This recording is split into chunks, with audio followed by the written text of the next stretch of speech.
introduce your friend to us, please?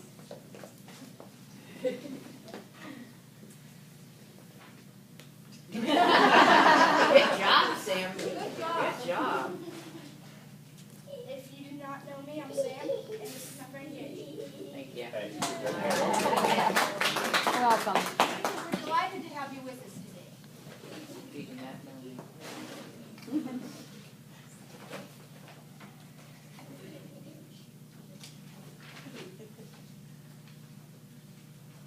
Have you ever wished you could trade places with someone? If you could trade places with anyone, who would you choose? Cameron, who would you choose? Think about that. Go, Sammy. Who would you take places with? You'd be a kindergartner again? Yes. Well, Oh my you teach gosh. that again? It's not hard now. You want to be in second grade? Elizabeth, if you could trade places with anyone, who would you trade with?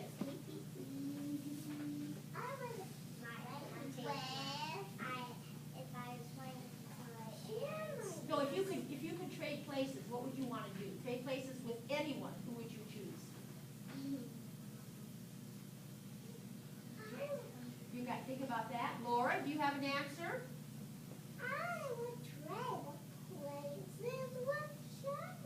With Shamrock. With Sharon, okay. Thank you. What about you? Emily, what about you? I would trade places with Kate. Oh, very nice. People like they pick up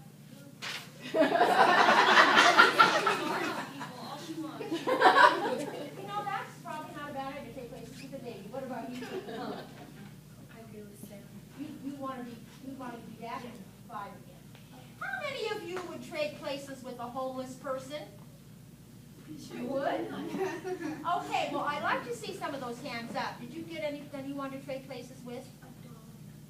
You want to trade places with the dog? Yes. Okay, I want to tell you what something. If that would ever happen, go to Carrie's house. Yeah. Now, wait a minute. You probably wouldn't dream of really changing places with a homeless person who begs beside the road.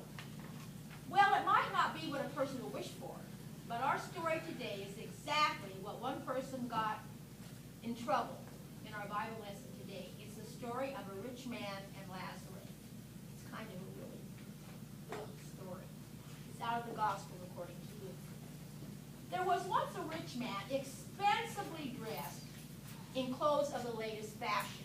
He lived in a beautiful home and ate the very best food. But a man named Lazarus, all covered with sores, had been put outside the door of the rich man's house. And all he wanted was a meal from the scraps of the rich man's table. Dogs that passed by stopped and licked his sores. That always makes me shake. Do you think the rich man ever offered to share food from the table? Did he ever stop to offer Lazarus one of his nice suits of clothes that perhaps was last year's style? No. He passed by Lazarus as if he wasn't even there. Now finally Lazarus died and was carried by the angels into heaven to be with Abraham. There he enjoyed all the comforts he never knew when he was on earth. He was happier than you can imagine. The rich man also died and was buried. Well, the place the rich man went certainly wasn't heaven. It was someplace very hot. Any idea what I'm talking about? Okay. Now, the rich man looked up into heaven and saw Abraham and Lazarus standing side by side. And he cried out, "Father Abraham, send Lazarus down and let him dip his finger in water to cool my tongue."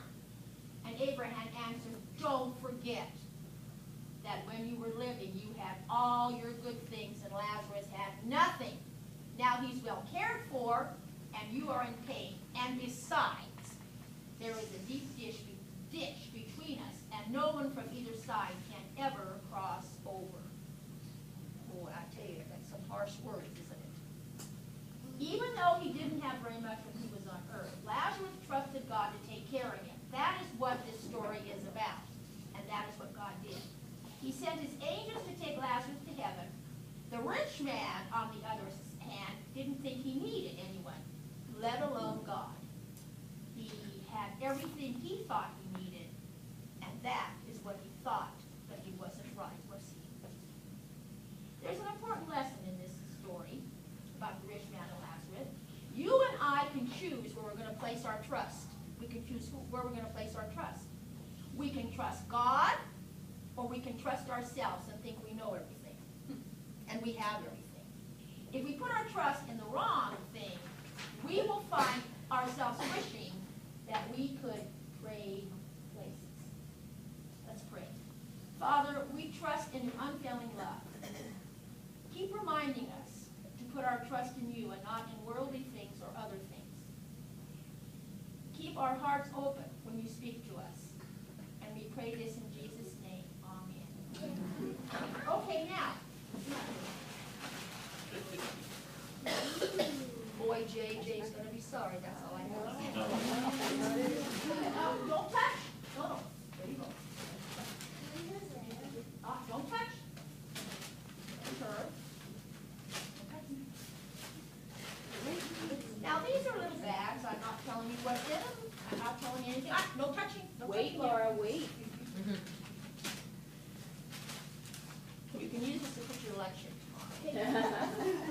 Don't touch. Guess Good what? waiting, good waiting. Get up and trade places with someone else. Oh. Hurry up. Very funny. Trade places, Laura. Come on. You can't have your bag. Trade places. You can't be. Is that your original bag? No. Oh. Did you trade places? Oh, wait. Good waiting. All right. Oh, Cameron, you didn't get one? This is not for your father. You didn't. And remember that we don't want to trade places unless we're trading places with good people and in good ways and put our trust in God. No eating these till after Sunday school, please. I'm not telling you. You have to wait. It's a